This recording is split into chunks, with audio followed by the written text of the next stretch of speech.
السلام عليكم. لا تنسوا الإعجاب بالفيديو والاشتراك في القناة تشجيعا لنا لنستمر بنشر المزيد إن شاء الله.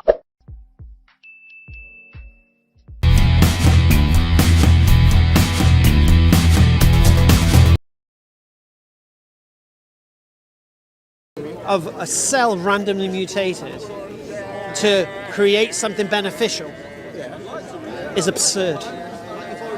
I mean, you're free to think what you Do you understand what the probabilities of a cell randomly mutating and producing something beneficial as opposed to something detrimental? What do you term as beneficial? Well, something that can be harnessed, that can create amino acids, that can then become something new, a new organism, that natural selection can harness and use. Because you don't believe in you don't believe in intelligent design. You believe in randomness, isn't it? I wouldn't say randomness in that it's just random. There is a process to it, but it's not guided. Okay. So what's the opposite of random? Ordered. Ordered. And can something be ordered without an orderer? So can something be ordered without An orderer. an orderer? Someone to order it. Without somebody to order it. You can observe order without an orderer. Yeah. Give me an example of something you've seen ordered that wasn't ordered. You throw a rock in a stream. Well, you've ordered it. Say again? Well, you're the one who's done that. Yeah. Well, my point is, if you have, like, the things you observe that don't have any guiding hand, any active agent, like evolution, for instance, right? Okay. The DNA in the cell. Information. Information. Where did it come from? Information from us. Like No. The information in the cell. Yeah, but my point is, it's information because we understand it to be information. No. It's a chemical. I'm not talking about data. I'm talking about information. I'm talking about coding. So in the cell, there's DNA coding. Okay. Where did that DNA coding come from? These are things that have evolved over time. Huh? These are things that have evolved over time. No. DNA coding is not something. DNA coding is information. Okay. Can you give me an example of anything that, in your experience, that is information that hasn't had an intelligent agency behind it? This was the guy, by the way. This is the brother with knowledge. This is the one I came to see, man. This is the reason I told him I came to see. Can you name anything in your experience, in your human experience, that contains information, and that information is not the result of intelligent agency? Can you name anything? When you say, I can't. But hear me out. When you say information, the information we detect in DNA is because of the tools we came up with to understand. No. You're conflating information with data. All right. So the DNA, the information in the DNA, is the coding that's going to determine what that cell is going to become. Right. Yeah. So it's information coding, genetic coding. Okay. I get it. Now we know in our human experience, we don't find anywhere anything that contains coding that wasn't the result of an intelligent agency. We don't open a book and think it wrote itself. We don't, open a computer program and think that it organized itself. It had a coder. I get it. So in our human experience, whenever we see something that contains information, we know there's an intelligent agency behind it. So the question that needs to be asked, why are we applying a double standard when we see the cell, which has information in it, we're now going away from our human experience and saying it just happened? What is it? I never said it just happened. No, but that is what you're saying. No, I said it evolved over time. But information doesn't evolve over time. Books don't evolve over time. Information, genetic coding in the DNA cell, in the cell, doesn't just happen. It has to be there from the start. It is just happening, but this is my point. It started from a very, very simple. But where did it come from? process. Where did the information come from? So you're talking abiogenesis, right? That's the,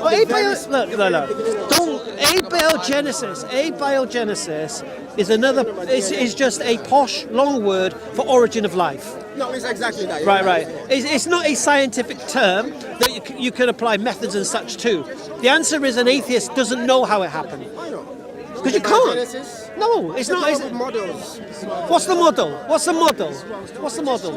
A model. They come up with more. No. What is the model? How chemistry became biology? What's the model? chemistry became biology. Yeah. I don't know about chemistry becoming biology. What I do know is, with regards to... It's not really about smoking anymore. No, it's not smoking, it's not smoking. He knows, at the end of the day, we knowledge come to the debate, and where he's trying to say the atheists don't have no scientific... finish. Look, I'm going to make it easy for you. I'm going to make it easy for you. Very simple, right? And I'm going to make a claim now, and I have to pray my negative now anyway. But I'm going to make a claim to you, all right? And we can connect online if you like, no problem. All right.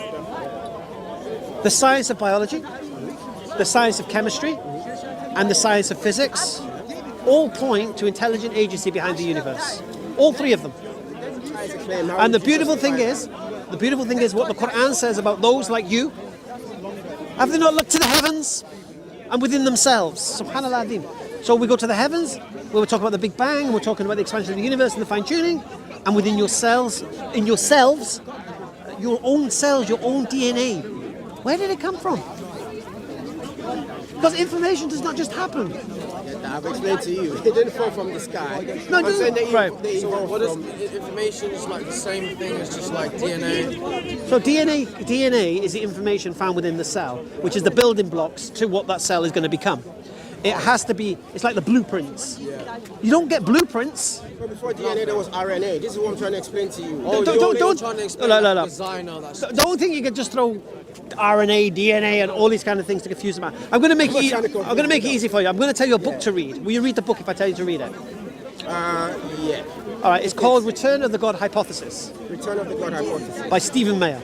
He's a Christian. I don't care about that. What's the idea behind it? The idea behind it is that he's got all the neo-atheists on the run right now. Your Dawkins, your Sam Harris, yeah? Why? Because what he's showing is that the latest discoveries of science, quantum mechanics, multiverse, all this kind of stuff, DNA, is supposed to somehow help explain everything. What it does is those are evidences for God. So the more information you find, the more complex things become, the more explanations you're going to need. And so what it does is, it turns it on its head. So DNA, multiverse claims, and quantum mechanics are all evidence of intelligent agency. All of them. And read the book and conclude it. And he's got another book called Signature in the Cell, which goes deep into this topic, yeah? And he's got another book called Darwin's Doubt. And what Darwin's Doubt does, it calls about the fossil record. So when you think the fossil record is some kind of evidence for evolution, not evolution, Darwinian evolution, when you read Darwin's Doubt, you'll realize, oh, wait a minute, how do we explain the Cambrian explosion? How do we explain the idea that we're supposed to believe that these things became more complex over time than we find in the fossil record? All of these complex creatures without ancestors, where do they come from? Right. So you need to read this information. Right, I need to go pray. You need to go pray. We need to continue the conversation. It's important. Definitely so. We'll hook up. Are you on Facebook or something? I'll follow you. Message me Hamza then. What's your name? I'm Osas, by the way. I'm messaging you. What's your name? Osas. O-S-A-S. Get ready to be a Muslim, bro. Get ready to be a Muslim. Just open your mind. Look, Islam is not something abstract. It's something tangible.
إذا أعجبك الفيديو لا تنسى الإعجاب والتعليق، ولكي يصلك كل جديد اشترك الآن.